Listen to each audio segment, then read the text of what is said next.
정봉진 집사입니다. 시편 31편입니다. 여호와여, 내가 주께 피하오니 나를 영원히 부끄럽게 하지 마시고 주 공의로 나를 건지소서. 내게 귀를 기울여 속히 건지시고 내게 견고한 바위와 구원하는 산성이 되소서. 주는 나의 반석과 산성이시니 그러므로 주 이름을 생각하셔서 나를 인도하시고 지도하소서. 그들이 나를 위하여 비밀히 친 그물에서 떼내소서. 주는 나의 산성이시나이다. 내가 나의 영을 주 손에 부탁하나이다.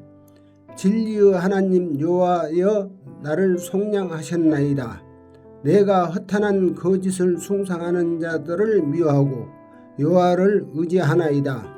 내가 주 인자하심을 기뻐하며 즐거워할 것은 주께서 나의 고난을 보시고 환난 중에 있는 내 영혼을 아셨으며 나를 원수 수중에 가두지 아니하셨고 내 발을 넓은 곳에 세우셨음이니이다. 여호와여, 내가 고통 중에 있사오니 내게 은혜를 베푸소서. 내가 근심 때문에 눈과 영혼과 몸이 쇠하였나이다. 내 일생을 슬픔으로 보내며 나의 연수를 탄식으로 보내며 내 기력이 나의 죄악 때문에 약하여지며 나의 뼈가 쇠하도소이다. 내가 모든 대적들 때문에 욕을 당하고 내 이웃에게서는 심히 당하니 내 친구가 놀랍고 길에서 보는 자가 나를 피하였나이다. 내가 잊어버린 됨이 죽은 자를 마음에 두지 아니함과 같고 깨진 그릇과 같으니이다. 내가 무리의 비방 들었으므로 사방이 두려움으로 감싸였나이다. 그들이 나를 치려고 함께 의논할 때 내 생명을 빼앗기로 꾀하였나이다. 여호와여, 그러하여도 나는 주께 의지하고 말하기를 주는 내 하나님이시라 하였나이다. 나의 앞날이 주 손에 있사오니 내 원수들과 나를 핍박하는 자들을 손에서 나를 건져 주소서. 주 얼굴을 주 종에게 비추시고 주 사랑하심으로 나를 구원하소서. 여호와여, 내가 주를 불러싸오니 나를 부끄럽게 하지 마시고 악인들을 부끄럽게 하사 수월에서 잠잠하게 하소서. 교만하고 완악한 말로 무례히 의인을 친 거짓 입술이 말 못하는 자 되게 하소서. 주를 두려워하는 자를 위하여 쌓아두신 은혜 곧 주께 피하는 지를 위하여 인생 앞에 베푸신 은혜가 어찌 그리 큰지요. 주께서 그들의 주 은밀한 곳에 숨기사 사람 어깨에서 벗어나게 하시고 비밀이 장막에 감추사 말다툼에서 면하게 하시리이다. 여호와를 찬송할지어다. 견고한 성에서 그 놀라운 사랑을 내게 보이셨음이로다. 내가 놀라서 말하기를 주 목전에서 끊어졌다 하였사오나 내가 주께 부르짖을 때 주께서 나의 간구하는 소리를 들으셨나이다. 너의 모든 성도들아, 여호와를 사랑하라. 여호와께서 진실한 자를 보호하시고 교만하게 행하는 자에게 엄중히 갚으시느니라. 여호와를 바라는 너희들아, 강하고 담대하라. 하늘에 계신 우리 아버지여, 이름이 거룩히 여김을 받으시오며 나라가 임하옵시며 뜻이 하늘에서 이룬 것 같이 땅에서도 이루어지이다. 오늘날 우리에게 일용할 양식을 주옵시고 우리가 우리에게 죄 지은 자를 사하여 준 것 같이 우리 죄를 사하여 주옵시고 우리를 시험에 들게 하지 마옵시고 다만 악에서 구하옵소서. 대개 나라와 권세와 영광이 아버지께 영원히 있사옵나이다. 아멘.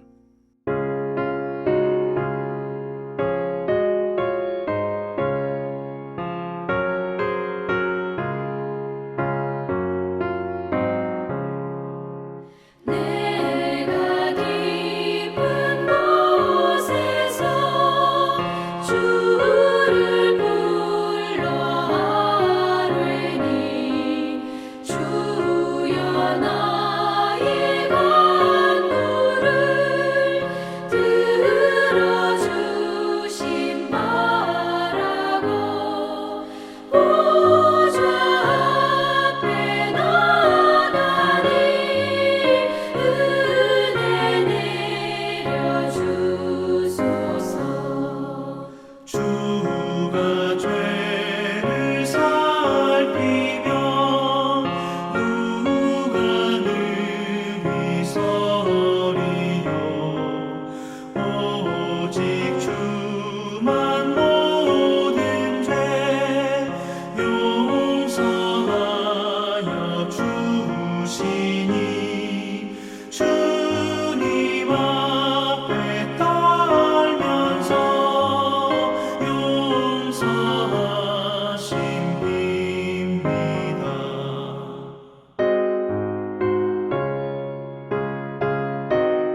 이 새벽 함께 나눌 하나님 말씀은 전도서 9장 11절에서 18절까지의 말씀입니다. 제가 11절 12절 말씀만 봉독해 드리겠습니다. 내가 다시 아래에서 보니 빠른 경주자들이라고 선착하는 것이 아니며 용사들이라고 전쟁에 승리하는 것이 아니며 제자들이라고 음식물을 얻는 것도 아니며 명철자들이라고 재물을 얻는 것도 아니며 지식인들이라고 은총을 입는 것도 아니니 이는 시기와 기회는 그들 모두에게 임함이니라. 분명히 사람은 자기의 시기도 알지 못하나니 물고기들이 재난의 그물에 걸리고 새들이 올무에 걸림같이 인생들도 재앙의 날이 그들에게 호련히 임하면 거기에 걸리느니라. 아멘. 네, 이 새벽에도 주님 앞에 나온 우리 사랑하는 성도님들에게 하나님의 크신 은혜가 함께 하시기를 주님의 이름으로 축복합니다. 전도서는 시가서에 속합니다. 특별히 인생의 지혜에 있어서 우리에게 알려주는 그런 책이라고 할 수가 있습니다. 여러분, 지혜에는 크게 두 가지가 있습니다. 하나는 반성적 지혜이고 하나는 규범적 지혜입니다. 여러분, 규범적 지혜라는 것은 세상에 하나님께서 정하신 규범, 즉 패턴이 있다고 하는 것입니다. 봄, 여름, 가을, 겨울이 있고 또 콩 심은 데 콩 나고 팥 심은 데 팥 나는 것처럼 좋은 것을 심으면 좋은 것을 거두고 악한 것을 심으면 악한 것을 거둔다고 하는 그런 말입니다. 그래서 이것을 바로 규범적 지혜라고 합니다. 하지만 또 다른 지혜는 반성적 지혜입니다. 이것은 예외가 존재한다는 그런 말입니다. 욥처럼 잘못이 없는 사람에게 불행이 닥칠 수도 있다는 것입니다. 반드시 인과응보의 원칙이 아닌 세상에 벌어지는 일들의 예외가 있다고 하는 것입니다. 바로 전도서는 이 반성적 지혜에 관한 그런 책이라고 할 수가 있습니다. 솔로몬은 전도서를 시작하면서 인생의 헛됨에 대해서 말을 합니다. 헛되고 헛되며 헛되고 헛되니 모든 것이 헛되도다. 우리가 예측할 수 없는 인생이기에, 우리가 알 수 없는 인생이기에, 그러하기에 솔로몬은 헛된 인생이라고 말을 합니다. 그래서 우리는 하나님을 경외해야 합니다. 하나님을 알 수 없기 때문에 하나님을 두려워야 하며 그분 앞에 겸손할 수밖에 없다고 전도서는 우리에게 가르치고 있습니다. 오늘 우리가 읽은 본문도 비슷한 맥락에서 이해할 수가 있습니다. 11절에서 13절 말씀을 새번역 성경으로 보면 이렇게 번역을 하고 있습니다. 빠른 경주자라고 달리기에서 이기는 것이 아닙니다.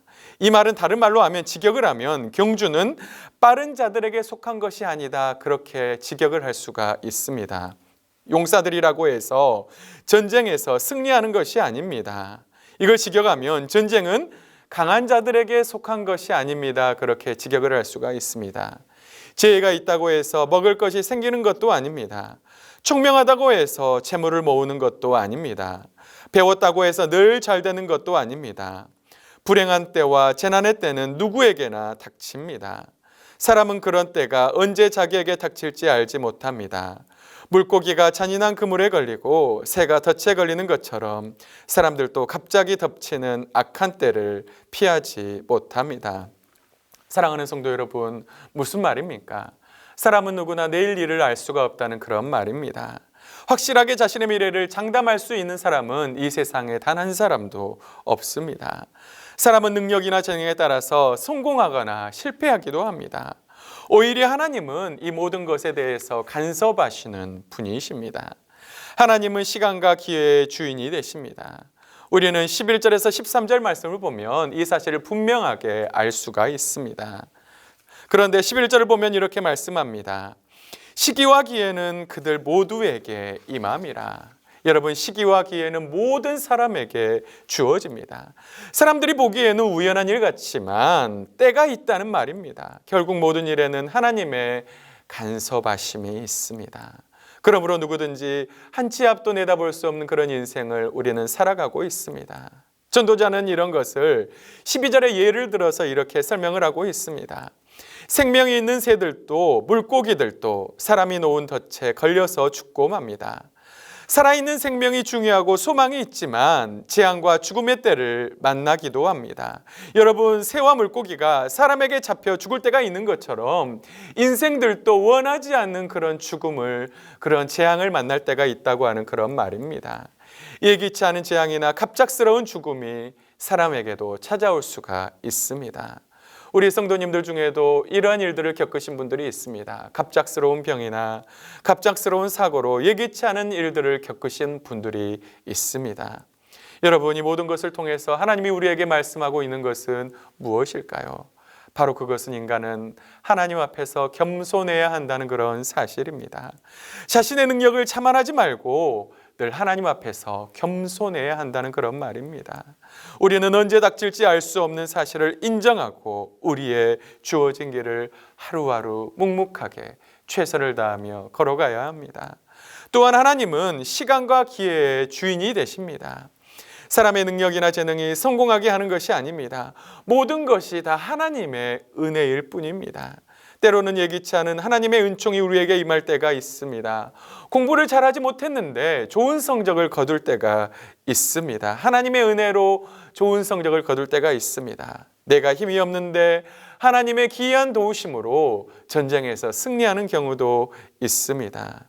그래서 늘 우리는 하나님 앞에서 겸손하며 오직 하나님 한 분만을 의지하는 그런 삶을 살아야 합니다.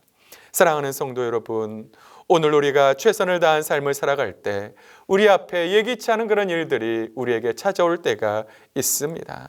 우리가 열심히 일을 해도 때로는 우리 사업이 실패할 때도 있습니다. 그래서 우리는 하나님의 능하신 손 아래 늘 겸손해야 합니다. 그래서 모든 것이 하나님의 손에 있음을 기억해야 합니다. 여러분의 인생이 하나님의 손에 있음을 기억하며 늘 겸손의 삶을 살아갈 수 있기를 주님의 이름으로 축복합니다. 13절에서 16절을 보면 가난한 자의 지혜에 대해서 말씀하고 있습니다. 어떤 작고 인구가 많지 않은 성읍이 있었습니다. 그런데 큰 왕이 와서 그것을 애워싸고 큰 흉벽을 치고 그 성을 치려야 합니다. 그런데 그 성읍 가운데 가난한 지혜자가 그 지혜로 그 성읍을 건졌습니다. 그런데 그 가난한 지혜자를 기억하는 사람이 없었습니다. 여러분, 결론적으로 전도자는 이렇게 말씀합니다. 그러므로 내가 이르기를 지혜가 힘보다 나으나 가난한 자의 지혜가 멸시를 받고 그 말들을 사람들이 듣지 아니한다 하였노라. 지혜로 성을 건진 지혜자가 왜 잊혀졌습니까? 그것은 바로 그가 가난한 지혜자였기 때문입니다. 그의 지혜로 성읍을 구했지만 그는 가난했습니다. 여러분, 이것은 당시 사회가 얼마나 물질 숭배 사상이 심각했는지를 알 수 있는 부분입니다. 모든 것의 기준이 돈이기에 가난한 지혜는 잊혀지고 말았습니다. 여러분, 정말 안타까운 일입니다. 우리는 사무엘하에서 이런 여인의 예화를 볼 수가 있습니다. 불량자 세바가 다윗을 반역합니다. 그는 다윗과 나눌 분깃이 없다고 했습니다. 이 말을 들은 온 이스라엘 사람들은 다윗을 따르기를 그치게 됩니다. 요압은 이 세바를 잡기 위해서 군대와 함께 그를 추격합니다. 그리고 아벨이라는 성을 애워쌉니다. 지금 이 성에 있는 사람들은 모두 다 죽게 되었습니다. 그때 그 성읍에 지혜로운 여인 하나가 이 성읍을 자신의 지혜로 구출합니다. 여러분, 사무엘하 20장 22절에서 그 여인의 지혜에 대해서 이렇게 말씀합니다. 이에 여인이 그의 지혜를 가지고 모든 백성에게 나아가매 그들이 비그리의 아들 세바의 머리를 베어 요압에게 던진지라.